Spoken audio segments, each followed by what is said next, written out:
Hello everyone and welcome back. So बेटा आज वाली वीडियो के अंदर journey to the end of the earth जो कि तिशानी दोशी जी ने लिखा है, कंप्लीट समरी के साथ साथ नरेटिव टेक्निक्स भी डिस्कस करने वाले हैं।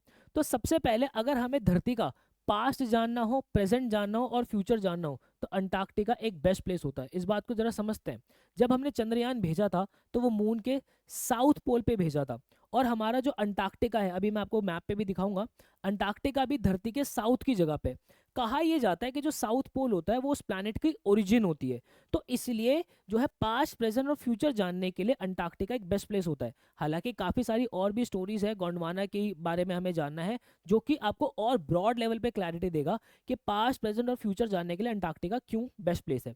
अब इस चैप्टर में जो हमारी तिशानी दोशी जी है वो एक ट्रिप पे जाती है, ऐसे आप समझ सकते हो, और वो अपनी ट्रिप की जो जर्नी है उसको जो है आपके साथ एक्सप्लेन करेगी। बॉर्न वेज का मतलब होता है अ गुड जर्नी। ठीक है, चलिए तो जरा समझते हैं। यहाँ पे जो हमारी तिशानी दोशी जी है वो एक रशियन रिसर्च वेसल पे जाती है, मतलब कि ऐसे समझ लो रशियन रिसर्च करने का एक शिप है। उस शिप का नाम क्या है? एकेडमिक शकेल्स्की है, जो कि अंटार्कटिका जाता है। और अंटार्कटिका को बताया गया है, बताया क्या गया एक्चुअल में, अंटार्कटिका जो है वो बहुत ही ज़्यादा कोल्ड है, बहुत ही ज़्यादा सूखा है, और बहुत ही ज़्यादा यहाँ पे जो है वो हवा चलती है। इस पूरे धरती पे अगर आप देखोगे ना, सबसे ज़्यादा ठंडा, सबसे ज़्यादा सूखा और सबसे ज़्यादा विंडेस्ट आपको अंटार्कटिका ही दिखेगा। अब वो यहाँ पे थोड़ी सी जोग्राफिकल टर्म इस्तेमाल करते हैं। वो कहती है कि मेरी जो जर्नी स्टार्ट हुई थी ना वो इक्वेटर के 13.09 डिग्री से स्टार्ट हुई थी। मतलब कि ये इक्वेटर है तो इसके यहाँ से कहीं से 13.09, मतलब वो डायरेक्ट मद्रास भी कह सकती थी। उन्हें थोड़ी सी जोग्राफिकल टर्म इस्तेमाल किया, कोई दिक्कत नहीं। आपको ये समझना है कि मद्रास से उन्होंने अपनी जर्नी स्टार्ट की है।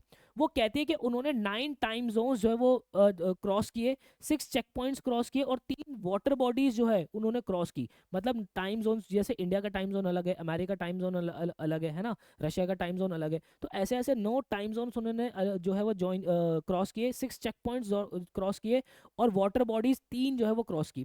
देन उसको बताते हैं काफी सारे उन्होंने इकोस्फेयर्स भी जो है वो क्रॉस किए, मतलब काफी सारे नेचुरल एनवायरमेंट्स भी उन्होंने क्रॉस किए।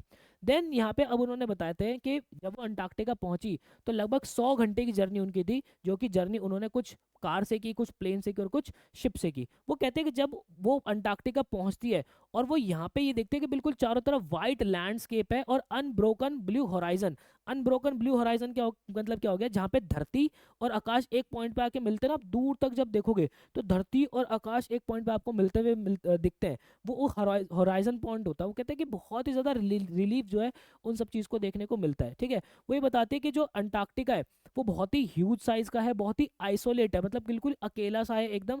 और यहाँ पे उनको एक दिमाग जो है, उनके दिमाग के अंदर एक शॉकिंग थॉट आता है कि how could India and Antarctica ever have been the same land mass. Yes, India और अंटार्कटिका एक टाइम पे एक ही साथ जो है हुआ करते थे। आज इंडिया कहाँ है और अंटार्कटिका कहाँ है, देख लो आप। तो ये थॉट उनके दिमाग के अंदर जो है वो आता है। फिर वो ये बताती है कि वो ट्रुथ बताती है कि 650 मिलियन साल पहले क्या होता था। एक गोंडवाना हुआ करता था, जो कि उसके अंदर क्या आता था कि धरती का सारा जो लैंड मास था वो एक ही जगह इकट्ठा हो रखा होता था। उस समय पे जो है ह्यूमन एग्जिस्ट नहीं करते थे। धरती का जो टेम्परेचर है कंप्लीटली जो है वो वार्म गर्म हुआ करता था, और काफ़ी सारे प्लांट्स और एनिमल्स जो अलग अलग तरीके के जो है हुआ करता था। वो ये बताते हैं कि आज जहाँ पे अंटार्कटिका है ना, धरती का सारा जो मास है, सारा जो लैंड है वहीं पे हुआ करता था। मैं आपको समझाता हूँ, देखो ये प्रॉपर इस तरीके से जो अपना गोंडवाना हुआ करता था। धीरे धीरे, क्योंकि आपको पता है कि भाई धरती जो है वो अपना ट्रैवल करती है इधर उधर, जो है वो धीरे धीरे धीरे धीरे हिलती रहती है। तो यहाँ पे ऐसे करते करते टूटते टूटते देख रहे हो, ये वाला पार्ट जो है वो अंटार्कटिका के अंदर ही था। देखो मैं आपको आज वाला मैप भी दिखाता हूँ। ये हमारा पूरा मैप है बेटा, ये अपना इंडिया रहा, ठीक है, ये नीचे की तरफ ये अंटार्कटिका रहा प्रॉपर। तो ये पहले यही हुआ करता था, इनफैक्ट पूरी लैंड मास यही हुआ करती थी। आप इसको इमेजिन भी कर सकते हो। फिर यहाँ से धीरे धीरे ये जो है यहाँ से जाके और यहाँ पे इस एशिया के अंदर आके जब मिला तो मिलते धम्म करके मिला होगा, और वहाँ पे प्रॉपर हमारे हिमालयाज वगैरह ये सारी चीज़ें जो है फॉर्म होगी। तो यहाँ पे आके फिर इंडिया जो है वो बेटा मिल गया। इस तरीके का जो है हम आज का इंडिया जो है अपना देखते हैं, अपना आज का वर्ल्ड इस तरीके से देखते हैं बेटा। तो ये गोंडवाना हुआ करता था कि भाई 500 मिलियन साल तक गोंडवाना जो है वो रहा था वहाँ पे। फिर उसके बाद क्या हुआ, डायनासोर्स वहाँ से चले गए, है ना, धरती से डायनासोर्स चले गए, मैमल्स चले गए। जब मेटेरॉइड्स वगैरह टकराए धरती से तो डायनासोर्स वाइप आउट हो गए, मैमल्स वाइप आउट हो गए, ठीक है। और लैंड मास जो है वो अलग अलग डिफरेंट डिफरेंट पार्ट्स के अंदर जो है वो फॉर्म होता चला गया। और ये जो आज का पूरा मैप है, हम आज इस तरीके से धरती को अपनी पूरी देखते हैं बेटा। फिर उसके बाद वो ये भी बताते हैं, the writer says visiting Antarctica today means being part of the history. जब भी आप अंटार्कटिका पहुंचोगे आपको लगेगा कि मैं इतिहास का एक हिस्सा बन चुका हूँ। आपको ये समझ में आएगा कि इंसान कहाँ से आया और हम अब कहाँ जा रहे हैं। वो ये भी बताती है कि भाई अंटार्कटिका के अंदर काफ़ी सारे जियोलॉजिकल फोल्ड्स हैं, मतलब कि अगर आप उसकी बर्फ़ वगैरह को थोड़ी सी उनकी रिसर्च वगैरह किए जाए तो काफ़ी सारे कार्बन के जो है उसके अंदर मिलेंगे भाई। डायनासोर्स के कितने साल पुराने जो है वो उसके अंदर रिकॉर्ड्स वगैरह वहाँ पे उन बर्फ़ों के नीचे दबे होंगे, कितनी सारी चीज़ें होंगी। ठीक है, काफ़ी सारे पुरानी रॉक शील्ड्स के बारे में पता चलता है, ओजोन और कार्बन के बारे में वहाँ पे पता चलता है, हमारा एवोल्यूशन हम आगे कैसे ख़त्म हो जाएंगे, वो सारी चीज़ें, मतलब बहुत सारी चीज़ें जो है पता चलती है कि कौन सी चीज़ कैसे पैदा हुई, कौन सी चीज़ कैसे ख़त्म हुई, हमारा फ्यूचर कहाँ जा रहा है। ये सब हमें जो है इसके बारे में पता चलता है अंटार्कटिका जाके। He says that thinking about changes over a million years is mind blowing. वो कह रहे हैं कि ये मिलियन साल के जो चेंजेस आए हैं उसको जब हम सोचते हैं ना, बिल्कुल दिमाग एकदम चकरा जाता है भाई। वो कहते हैं कि इंडिया जो है वो नॉर्थ से हिट हुआ एशिया के अंदर और उसने हिमालय फॉर्म कर दिया। और कहते हैं कि साउथ अमेरिका ने जो है, साउथ अमेरिका जब ड्रिफ्ट हुआ तो उन्होंने एक ड्रैग पैसेज जो है बना दिया। देखो यहाँ से ये अपना साउथ अमेरिका है, ये जब यहाँ से शिफ्ट हुआ तो यहाँ पे एक ड्रैग पैसेज बन गया। बेटा ध्यान रखना, धरती के अंदर ना हॉट करंट्स और कोल्ड करंट्स होते हैं। तो आपने वो थोड़ा सा फिजिक्स वगैरह पढ़ी होगी। तो जो आपकी हॉट एयर होती है वो कोल्ड एयर की तरफ ट्रैवल करती है। तो ऐसे जो आपका गर्म पानी होता है ना वो ऐसे ठंडे पानी की तरफ ट्रैवल करता है, जिससे पानी के अंदर जो वेव्स वगैरह होते हैं ना वो ये हॉट करंट और कोल्ड करंट की वजह से ही होती है। तो यहाँ पे हॉट और कोल्ड करंट की वजह से एक ड्रैग पैसेज बन गया और ये पानी इतना तेजी से यहाँ पे, इतनी तेजी से घूमता है बेटा कि ये अंटार्कटिका ऊपर उठ ही नहीं पाता। अब ये यहीं रह गया, यहीं पे जो है वो स्थित हो गया। मतलब गॉड नोज के आगे क्या होगा क्या नहीं होगा, बट अभी के लिए फिलहाल यही है। और पूरे पानी के अंदर जो अलग अलग जो है वो करंट्स है, यहाँ पे गल्फ आपका जो है वो इस तरीके से करंट्स वगैरह इधर जो है आपके दौड़ते हैं। ठीक है, तो यहाँ पे जिसकी वजह से जो ड्रैग पैसेज बना है, यहाँ पे जो हमारा अंटार्कटिका ये फ्रिजिड हो गया है, डेसोलेट हो गया है और आइसोलेट हो गया है बिल्कुल बॉटम पे, इस तरफ यहाँ पे आके बिल्कुल ही आइसोलेट हो चुका है इस ड्रैग पैसेज की वजह से। देन उसके बाद जो है यहाँ पे वो बताते हैं कि मैं तो भाई साउथ इंडियन हूँ, तो ऑब्वियसली बात है कि भाई वहाँ पे एक सारा दिन वो सूरज वगैरह ये सब चीज़ें देखती होंगी। वो कहते हैं कि 2 हफ्ते मैंने अंटार्कटिका के अंदर बताया, बहुत ही ठंडा मेरा जो है वो हिसाब किताब रहा। कह रहे हैं कि भाई मेरा दिमाग भी फिजिकली तो मैं ठंडी हुई हुई, मेंटली मेंटली भी जो है मेरा बिल्कुल सतूना मैंने खो दिया। She says Antarctica store 90% of अर्थ। वो कहते हैं कि जो अर्थ पे जितनी बर्फ है ना, अंटार्कटिका के अंदर 90% तक बर्फ जो है पूरी धरती की है वहाँ पे। फिर वो कहते हैं कि यहाँ पे रहना एक तरीके का ऐसा है कि मैं बड़ी एक वाइट कलर की पिंग पोंग बॉल के अंदर रह रही हूँ, क्योंकि देखो ना चारों तरफ सब कुछ वाइट ही वाइट वाइट ही वाइट वाइट ही वाइट दिख रहा, तो बॉल के अंदर भी चारों तरफ सिमिलर सिमिलर सी चीज़ें तो दिखती है।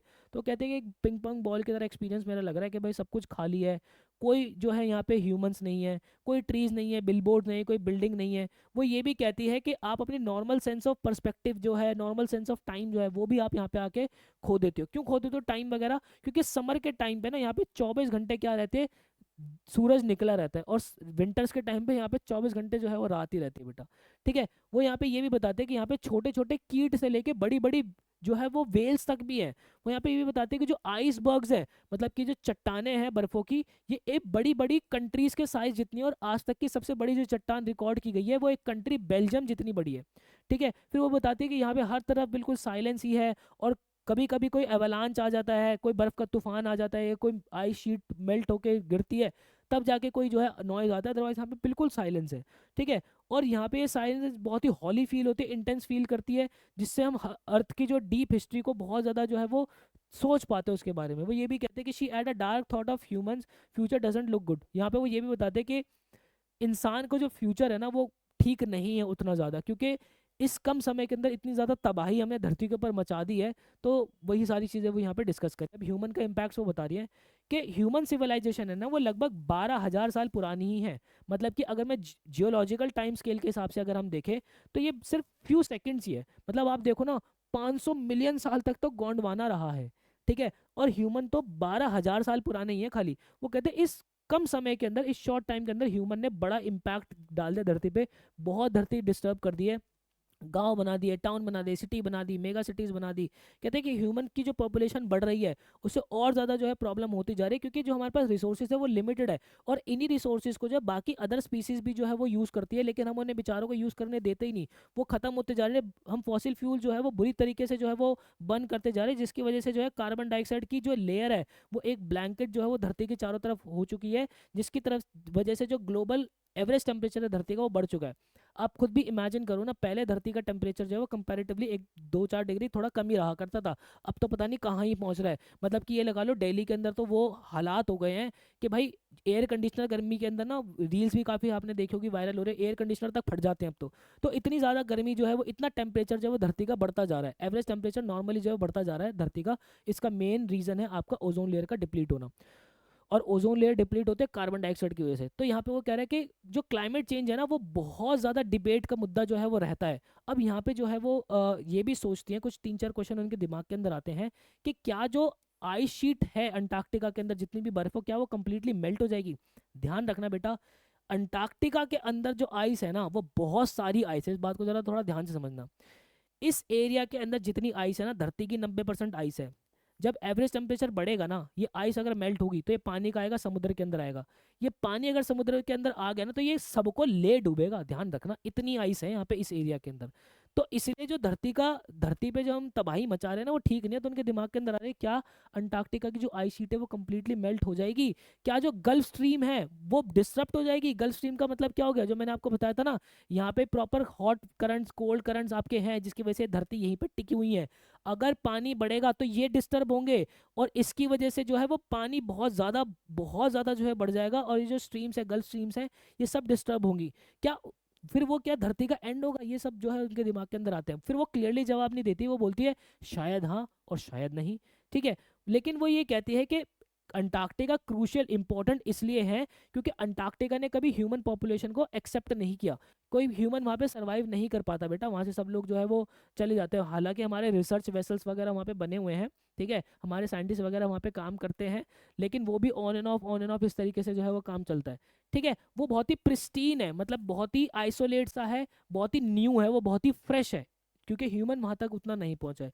ठीक है, वो कह रहे हैं कि जो उनके आइस कोर्स है उसके अंदर जो है 500,000 ईयर ओल्ड कार्बन रिकॉर्ड, मतलब इतने सारे साल पुराने कार्बन रिकॉर्ड्स उन बर्फों की चादरों के नीचे जो है वो ढके हुए हैं, जिससे हमें जो है वो अर्थ का पास्ट प्रेजेंट फ्यूचर जो है वो जानने को पता चलता है। इसलिए अंटार्कटिका एक बेस्ट प्लेस होता है। यहाँ से क्वेश्चन बनता है कि अंटार्कटिका धरती का पास्ट प्रेजेंट और फ्यूचर जानने के लिए क्यों बेस्ट है, तो इसीलिए बेस्ट है।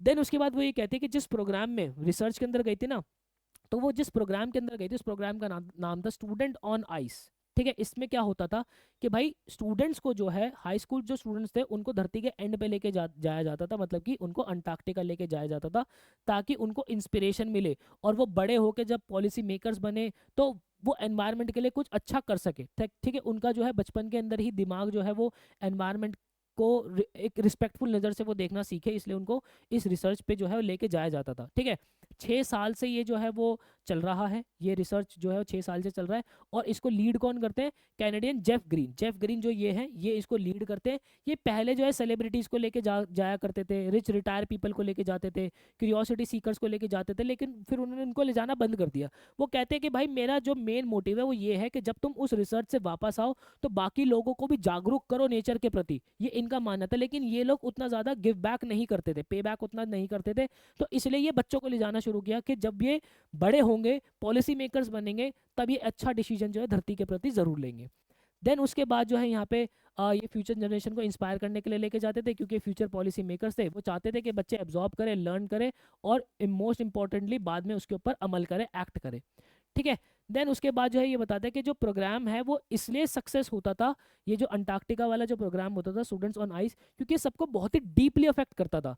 मतलब कि ये लगा लो, it is easy to ignore melting ice caps while sitting comfortably at home. कहते हैं कि ये बहुत ही ईजी है ये आपके लिए इग्नोर कर देना कि हाँ चलो ठीक है, अंटार्कटिका के अंदर बर्फ ही तो पिघली होगी, लेकिन जब आप वहाँ पे देखोगे ना, आपको ये महसूस होगा कि यार ये बर्फ पिघल गई क्या, शिट यार ये तो नहीं पिघलनी चाहिए थी। इतना ज़्यादा दिक्कत वाली बात है। ठीक है, जो ग्लेशियर्स है वो रिट्रीट हो रहे हैं, आइस जो शेल्स है वो कोलैप्स कर रही है। You realise global warming is real and dangerous. वहाँ आप रियलाइज करोगे ग्लोबल वार्मिंग जो है वो बहुत ज़्यादा रियल है और बहुत ही डेंजरस है हमारी धरती के लिए। ठीक है, एक एग्जाम्पल उन्होंने लिया, जैसे कि एक सिंपल इकोसिस्टम है किसका, अंटार्कटिका के अंदर फाइटोप्लैंक्टन का एक छोटा सा जो है इकोसिस्टम उन्होंने बताया कि भाई देखो फाइटोप्लैंक्टन है क्या, छोटे छोटे छोटे छोटे एल्गी तरीके के आपके पौधे हैं, ठीक है, ग्रासेस ऑफ द सी आप कह सकते हो, जो कि जिसके ऊपर पूरी जो आपकी सदर्न ओशन फूड चेन है वो उसके ऊपर डिपेंड है। मतलब कि आपके अंटार्कटिका के आसपास के जितने भी मछलियाँ वगैरह ये सब है, जो आपके सी एनिमल्स हैं, वो इस ग्रीन एल्गी वाले को फाइटोप्लैंक्टन को खाते हैं, ठीक है। फाइटोप्लैंक्टन जो अपना कार्बन डाइऑक्साइड एब्जॉर्ब करता है, ठीक है, ऑर्गेनिक कंपाउंड्स बनाता है, मतलब कि फोटोसिंथेसिस अपना प्रॉपर ये करता है, उससे अपना फूड वगैरह लेता है सनलाइट की वजह से।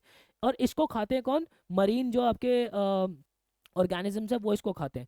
वो साइंटिस्ट ये कहते हैं कि अगर हमने ओजोन लेयर को डिप्लीट कर दिया, ओजोन लेयर अगर हमारी और खराब हो गई, तो ये फाइटोप्लैंक्टन की एक्टिविटी जो है ना ये बहुत ज़्यादा डिस्टर्ब हो जाएगी, ठीक है। और अगर फाइटोप्लैंक्टन डिस्टर्ब हो गए, ये चले गए, तो उससे पूरी मरीन एनिमल्स जो है वो डिस्टर्ब हो जाएंगे, और मरीन एनिमल्स को कुछ बर्ड्स भी खाते हैं वो डिस्टर्ब होंगे, और इससे पूरी ग्लोबल कार्बन डाइऑक्साइड जो है, कार्बन साइकिल जो है वो डिस्टर्ब हो जाएगी। समझ रहे हो? तो कितना एक छोटा सा जीव जो है अगर वो डिस्टर्ब हो गया तो पूरी चेन जो है वो डिस्टर्ब हो जाएगी। इसलिए उन्होंने बोला है ये एक पैराबल है। पैराबल मतलब एक सीख है हमारे लिए। वो सीख क्या है कि अगर हम छोटी चीज़ों का ध्यान रखेंगे तो बड़ी चीज़ अपना ध्यान खुद ब खुद रख लेगी। यही तो है लाइफ के अंदर भी, तो यही है। आप अपनी छोटी छोटी चीज़ों पे, छोटी छोटी हरकतों पे ध्यान दो, बड़ी चीज़ें ऑटोमेटिकली आपकी जो है ठीक होना शुरू हो जाएगी। वही है ना कि जब हमें लगता है कि यार इतने सारे दिन पड़े अभी तो पढ़ने के लिए, अरे पढ़ लेंगे पढ़ लेंगे पढ़ लेंगे, आते आते लगता है कि इतने से कम दिन रह गए। वहीं अगर थोड़ा थोड़ा आप लोग पढ़ रहे होते तो कितना बड़ा इंपैक्ट आता, आपके दिमाग को बिल्कुल टेंशन नहीं होती कि यार मैंने जो है वो प्रॉपर पढ़ाई की हुई, आप सैम्पल पेपर सॉल्व कर रहे हो, अच्छे से मेहनत कर रहे हो। तो वही चीज़ है, छोटी छोटी चीज़ों पे हमें ध्यान देना होता है बेटा। देन उसके बाद आगे चलते हैं भाई। अब वो कहते हैं कि जो उनकी अंटार्कटिका की जर्नी थी ना वो फुल ऑफ एफिनीज थी, मतलब कि बहुत उन्होंने डीप कुछ रियलाइज वहाँ पे किया है। हुआ ये कि होता क्या है, 65.55 डिग्री साउथ पे, मतलब कि एक जगह पे उनका जो शिप है वो अटक जाता है। कहाँ पे? पेनिनसुला और टेडपोल आइलैंड के बीच में जो फंस जाता है, काफ़ी सारी बर्फ होती है। तो कैप्टन उन्होंने कहते हैं कि भाई हम जो है आगे नहीं जा पाएंगे, तो आप एक काम करो कि हम जो है वापस से यहाँ से जो है वो जो है वापस से पीछे की तरफ चलना शुरू करते हैं। लेकिन वो उन्होंने कहते हैं कि जब तक हम इसको मूव करेंगे, आप लोग ये नीचे की जो बर्फ है ना वहीं पर जो है उतर जाओ, और इस ओशियन के ऊपर वॉक करो। ओशन के ऊपर कैसे वॉक कर सकते हैं? क्योंकि ओशन के ऊपर 1 मीटर तक बड़ी जो है प्रॉपर आपकी बर्फ की लेयर है, जिसपे लोग आराम से चल सकते हैं। उसके नीचे बहुत बड़ा जो है समुद्र है। तो यहाँ पे 52 पीपल जो है वो उतरे वहाँ पे, जिन्होंने गोटेक्स उन्होंने पहना हुआ था। गोटेक्स एक तरीके की जैकेट आप समझ सकते हो। गॉगल्स और ग्लेयर प्रोटेक्शन उन्होंने पहना हुआ था। और उन्होंने ये देखा कि भाई चारों तरफ जो है क्या है, प्रॉपर जो है बर्फ ही बर्फ, बर्फ ही बर्फ, बर्फ ही बर्फ उन्होंने ये देखा। और 1 मीटर थिक आइस पैक है, उसके नीचे 180 मीटर तक एक सांस लेता हुआ सॉल्ट वाटर, मतलब कि एक गहरा समुद्र उसके नीचे, ठीक है। ये बात हो गई। आप ये समझ सकते हो, ये इसको ना गैंग प्लैंक कहते हैं। ये जो सीढ़ी सी होती है, गैंग प्लैन से उतर के अपना बर्फ वगैरह पे चलना शुरू करते हैं। देन उसके बाद वो चारों तरफ देखते हैं कि क्रैब ईटर्स जो है ना, क्रैब ईटर्स अपना जो है वो प्रॉपर क्या कहते हैं, स्ट्रेच कर रहे हैं खुद को, ऐसे सनबाथ सा दे रहे हैं ऑर्गेनिज्म, ठीक है। देन उसके बाद वो कंपेयर करते हैं कि भाई ठीक उसी तरीके से जैसे वो गली के कुत्ते अपना जो है बनियान ट्री के अंदर मस्त रेस्ट कर रहे होते हैं ना, ये ऑर्गेनिज्म भी उस तरीके से जो है रेस्ट कर रहे हैं। आप देख रहे हो वही 52 लोग यहाँ पे उतरे हुए हैं, और ये अपना क्रैब ईटर्स वगैरह मस्त अपना रिलैक्स कर रहे हैं। और वो यहाँ पे बोलते हैं कि सब कितना कनेक्टेड है ना, सारी चीज़ें कितनी ज़्यादा कनेक्टेड है। फाइटोप्लैंक्टन ही देख लो ना, सारी चीज़ें कितनी ज़्यादा अट्रैक्टेड जो है कनेक्टेड है। अगर आपका साउदर्न पूरी फूड चेन खराब होगी, उसका इम्पैक्ट यहाँ पे भी समुद्रों में भी आएगा, और बहुत पूरी धरती पर उस चीज़ का इम्पैक्ट आएगा बेटा। तो ये बहुत ज़्यादा इंपॉर्टेंट है। फिर उसके बाद यहाँ पे वो ये भी कहती हैं कि अपनी वही टाइम जोन्स और इकोस्फेयर्स को वापस चेक, मतलब क्रॉस करने के बाद वो अपने घर पे वापस आ जाती है। और यहाँ पे फिर वो सोचती है बाद में आके कि व्हाट इफ अगर हमारा अंटार्कटिका वापस उतना ही गर्म हो गया, तो क्या ह्यूमंस जिएंगे तब तक वो सब चीज़ें देखने के लिए? क्या वो भी डायनासोर्स, मैमोथ और वुली राइनोस, ये देखो ये वुली राइनोस हो गए, डायनासोर्स वगैरह और ये मैमोथ्स वगैरह की तरह ये लोग भी डिसअपियर कर जाएंगे, ठीक है। वो कहते हैं कोई नहीं कह सकता इस बारे में कि वो लोग रहेंगे या नहीं रहेंगे, ठीक है बेटा। फिर उसके बाद वो ये कहते हैं कि 2 हफ्ते टीनेजर्स के साथ बिताने के बाद वो बहुत ही होपफुल जो है फील करती है। वो ये कहते हैं कि जो टीनेजर्स हैं वो काफ़ी सारा इम्पैक्ट जो है वो फ्यूचर के अंदर लेके आ पाएंगे। और वो ये कहते हैं कि मिलियन ईयर्स के अंदर बहुत कुछ हो चुका है, लेकिन एक दिन भी जो है वो चेंज लेकर आ सकता है। एक दिन के अंदर भी बहुत कुछ चेंज किया जा सकता है। तो इसलिए हमें बस ये ध्यान रखना है कि आज हम सब कुछ अच्छा करते हुए चले, धरती को प्रोटेक्ट करते हुए चले। धरती अपना ख्याल खुद रख लेगी भाई। धरती ने हमें जन्मा है, हमने धरती को नहीं जन्मा। हमारी उतनी औकात नहीं कि हम धरती को जन्म दे, ठीक है। धरती ने हमें जन्मा है। हम बस छोटी छोटी चीज़ों का ध्यान रखें, धरती अपने आप सब कुछ अपना ध्यान रख लेगी, हमारा भी ध्यान रख लेगी। वरना भैया सब तबाह है एक ना एक दिन, यह ध्यान रखना। जितना हमने खोखला कर दिया धरती को, उस हिसाब से तो अब सब तबाह है। आज नरेटिव टेक्निक पढ़ लेते हैं। पॉइंट ऑफ व्यू सबसे पहले ये first person point of view के अंदर लिखा हुआ है, सब कुछ आई करके जो है लिखा हुआ है, जैसे कि early in this year I found my self abroad, ठीक है, ये एक टेक्सचुअल एविडेंस मैंने दे दिया। My first emotional on seeing Antarctica was relief, ठीक है, माई आई इस तरीके का इस्तेमाल उन्होंने किया है, तो first person point of view है।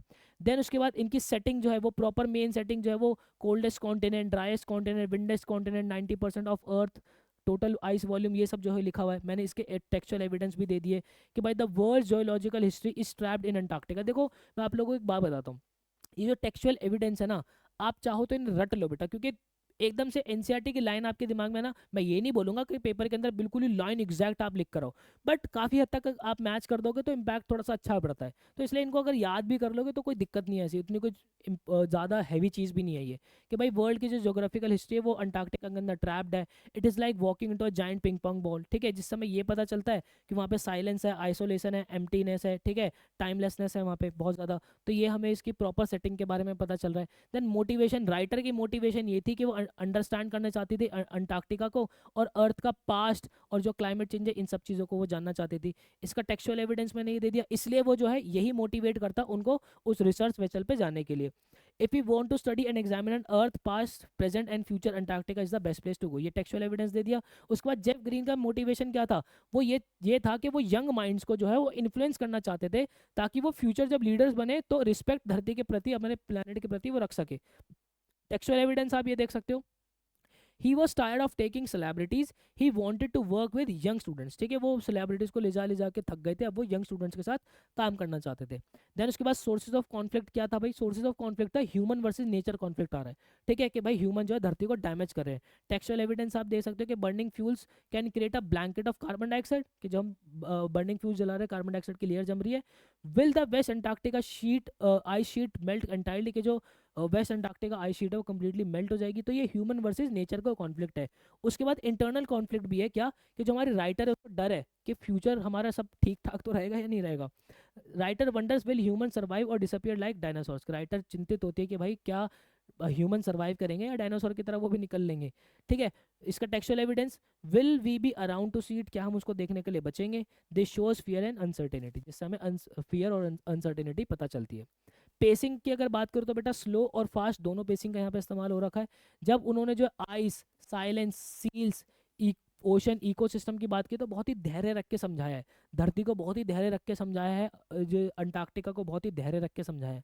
लेकिन जो है मिलियन ईयर्स उन्होंने तुरंत निकाल दिया, ताकि ये समय आ सके कि भाई इतना सारा समय जो है वो जा चुका है और इतने समय के अंदर इतना सारा चेंज जो है वो आ चुका है, ठीक है। तो ये फास्ट पेसिंग उन्होंने रखी है। देखो the visual scale ranges from the microscopic to the mighty, है ना, इस तरीके से उन्होंने जो प्रॉपर बताया हुआ है, जिससे उन्होंने बताया कि टाइनी इंसेक्ट्स से लेके बड़ी वेल्स तक है ना, बिग आइसबर्ग जो कि बेल्जियम साइज की कंट्रीज के साइज के जितना उतने भी हैं यहाँ पे, 24 घंटे यहाँ पे समर रहती है, साइलेंस यहाँ पे हमेशा है, ये प्रॉपर उन्होंने बताया। फास्ट पेसिंग के अंदर फास्ट पेसिंग उन्होंने क्यों की है, उन्होंने इसलिए किया कि ह्यूमन लाइफ जो है बहुत ही कम समय की ही है धरती से अगर कंपेयर किया जाए तो यहाँ पे टेक्सचुअल एविडेंस भी आप देख सकते हो कि 650 मिलियन ईयर्स अगो ये बात की गई है, फिर बीच में कहीं 40 मिलियन ईयर्स अगो ये बात की गई है।